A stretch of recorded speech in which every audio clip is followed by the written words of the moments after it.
अ, नमस्ते। मैं doctor major Prachi Garg.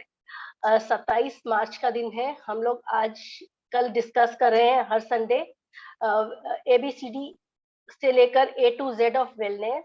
अभी तक हम ए टू एफ डिस्कस कर चुके हैं। आज का हमारा दिन है जी के लिए।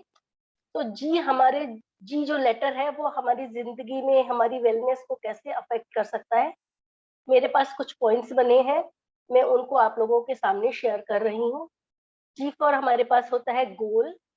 गोल का मतलब है यू सेट अ गोल कि मेरा ये उद्देश्य है, मुझे ये पूरा करना है। तो सबसे पहले हम एक गोल सेट करेंगे ताकि हमें पता चले हमें क्या करना है। दूसरी चीज ग्रैटिट्यूड। You practice gratitude. आपके लिए कोई छोटा सा काम भी कर रहा है तो कृपया उसका आभार मानिए, आपका वो काम कर रहा है।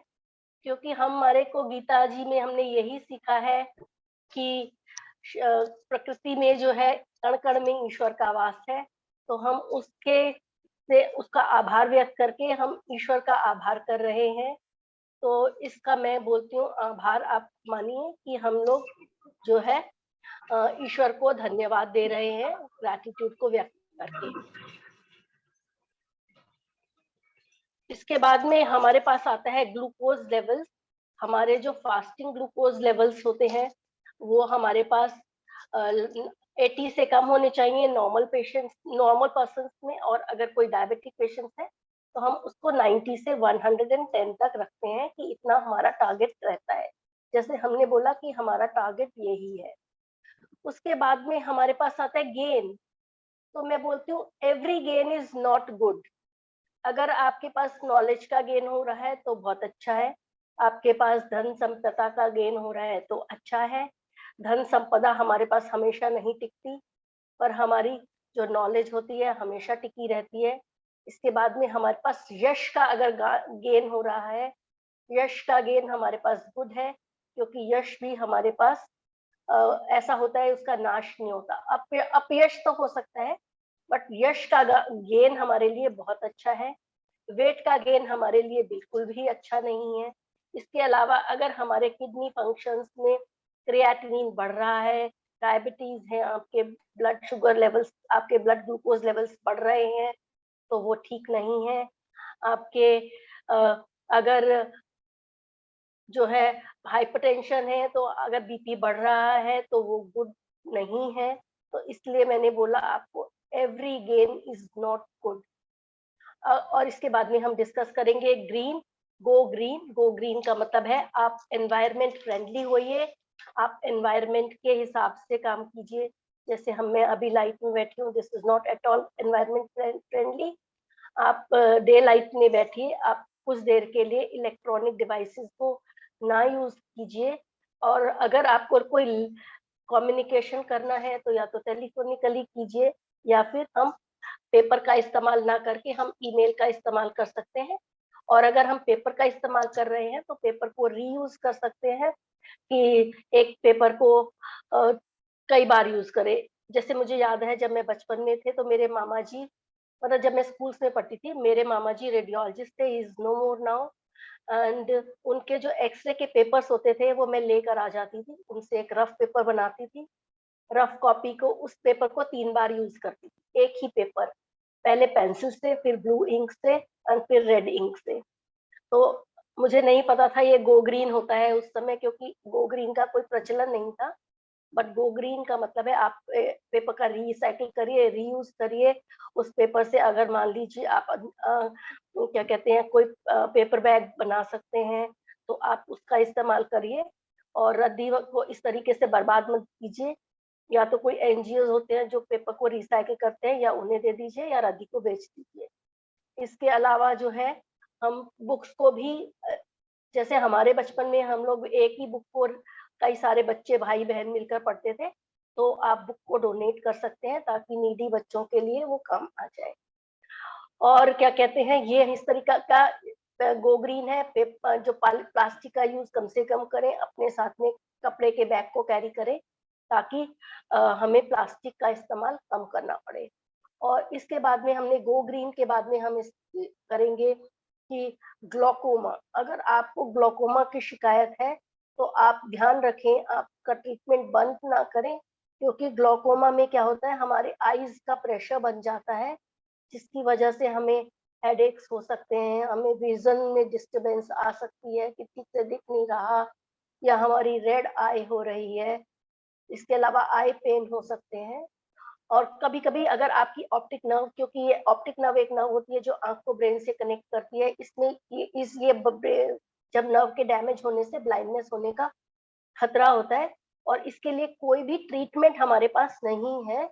तो हम अगर एक बार हो गया है, तो हम इसको आगे रोकने से बच सकते हैं, बट ये नहीं है कि हम कुछ ऐसा ऑपरेशन करके इसको बिल्कुल ठीक कर लें। तो there is no permanent cure for the disease.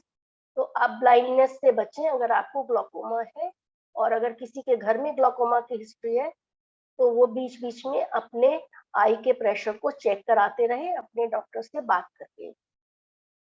इसके बाद में हम ग्लूटेन इंटॉलरेंस की बात करते हैं। जी फॉर ग्लूटेन इंटॉलरेंस, कभी-कभी ऐसा होता है ग्लूटेन की एलर्जी होती है। ग्लूटेन एक प्रोटीन होती है जो व्हीट में पाई जाती है, बार्ले में होती है या फिर राई में होती है। तो जब इससे एलर्जी हो जाती है, तो ये क्या करती है, इंटेस्टाइन्स की, हमारी आंतों की जो लाइनिंग को डैमेज करना शुरू कर देती है। और ये इसकी वजह से हमारे जो प्रॉपर न्यूट्रिशंस का प्रॉपर एब्जॉर्प्शन नहीं हो पाता, तो हमें उसके से सिम्टम्स आने लगते हैं कि डायरिया हो गया हमारे को, क्योंकि एब्जॉर्प्शन नहीं हो पा रहा पूरा, तो हमें क्या होता है, बहुत वीकनेस रहेगी, एनीमिया हो सकता है, हम टायर्ड फील करेंगे। माल एब्जॉर्प्शन के बेसिकली सिम्टम्स हमको आने लगेंगे कि हमें थकान रह रही है, हमें एनीमिया हो गया, हमें बहुत ज़्यादा हम लोग घबरा रहे हैं, मतलब कुछ-कुछ इस तरीके से दिक्कत आ रही है। इसके बाद में हम गाउट को डिस्कस करते हैं। गाउट एक आर्थराइटिस होती है, जो यूरिक एसिड हमारी बॉडी में जब ज़्यादा हो जाता है, तब हम उसके अंदर गाउट को कहते हैं कि गाउट हो गया है आपको। गाउट स्पेशली क्या होता है, जो हमारा अंगूठा पैर का होता है, उसमें हमें सबसे पहले डिटेक्ट होता है। ये क्या होता है, सूज जाएगा, रेड हो जाएगा। जैसे हमने इन्फ्लेमेशन की बात की, तो मैं हमेशा इन्फ्लेमेशन, जिन लोगों ने पहले मेरा लेक्चर्स को अटेंड किया है, उनको पता है मैं हमेशा इन्फ्लेमेशन की बात करती हूँ। तो इन्फ्लेमेशन में 5 चीज़ें होती हैं। तो 5 चीज़ों में क्या होता है, हमारे को पेन होएगी, स्वेलिंग होगी, रेडनेस हो जाएगी। इसके अलावा वहाँ पर टेम्परेचर का बढ़ जाना होता है, और उसके अलावा लॉस ऑफ फंक्शन हो जाता है। लॉस ऑफ फंक्शन का मतलब होता है कि जो पर्टिकुलर उस पार्ट का काम होता है, वो नहीं हो पाएगा। जैसे मेरे हाथ में इन्फ्लेमेशन हो गया, यहाँ कोई चोट लगी, तो इन्फ्लेमेशन हो गया, तो I am not able to hold anything with this finger या हैंड, ग्रिप नहीं बनेगी, तो मैं इससे उठा नहीं पाऊँ। तो ये पर्टिकुलरली लॉस ऑफ फंक्शन का ये मतलब होता है कि हम चीज़ से काम नहीं कर सकते। तो इन्फ्लेमेशन होने की वजह से सारी चीज़ें होती हैं। तो जैसे हमने कोविड में सीखा था, इन्फ्लेमेशन में हम कोल्चिसिन दे रहे थे, तो इसमें भी हम पेन किलर्स देते हैं, कोल्चिसिन देते हैं, और कुछ समय के लिए हम स्टेरॉइड भी देते हैं। तो प्लीज़ प्लीज़ म्यूट कर दीजिए अपने आप को। तो हम अ, ये कोल्चिसिन जैसे हमने डिस्कस किया था कोविड में, बेसिकली जो कोविड का ट्रीटमेंट था, उसका कुछ पार्ट हमारा गाउट में हम करते हैं कि पेन किलर्स दिए हमने, कोल्चिसिन दिया, और फॉर अ शॉर्ट वाइल हमने स्टेरॉइड्स दिए। इसके बाद में फीमेल्स में गायनेकोलॉजिकल प्रॉब्लम्स बहुत कॉमन होती हैं। यदि आपको कोई भी अबनॉर्मल ब्लीडिंग हो रही है, या अबनॉर्मल डिस्चार्ज हो रहा है, या कोई भी आपको इस तरीके का बहुत पेन इन एब्डोमेन रहता है, जो फिजिशियन आपका वो जस्टिफाई नहीं कर सकता, तो हो सकता है आपके अ, जो फीमेल जेनिटल पार्ट्स हैं उसके अंदर कोई इन्फेक्शन हो, वो आप उसको अपनी गायनिक को दिखा के रूल आउट कर सकते हैं। पेनफुल ब्लीडिंग है, या फिर इंटर पीरियड्स के बीच-बीच में इंटरमिटेंट ब्लीडिंग होती है, तो ये सब चीज़ें आप अपने डॉक्टर से डिस्कस करें दिखाकर, उसको इग्नोर ना करें। और इसके अलावा मेरे पास लास्ट है गिल्ट और ग्लूम। अगर आपको कभी भी फीलिंग ऑफ गिल्ट या फीलिंग ऑफ ग्लूम हो रही है, तो प्लीज़ उसको किसी के साथ में ज़रूर साझा कीजिए। अदरवाइज़ ये हमको डिप्रेशन कर सकता है। तो फीलिंग ऑफ गिल्ट को हम, या फीलिंग ऑफ ब्लूम को हम किसके साथ साझा करेंगे? या तो कोई आपका फ्रेंड हो, या आपका कोई या फ्रेंड हो, या स्पाउस हो, या पेरेंट्स हो, या इवन आप अपने बच्चे अगर समझदार हैं, बड़े हैं, उनके साथ शेयर कर सकते हैं, या कोई भी फैमिली मेंबर के साथ डिस्कस कर सकते हैं, कलीग के साथ डिस्कस कर सकते हैं।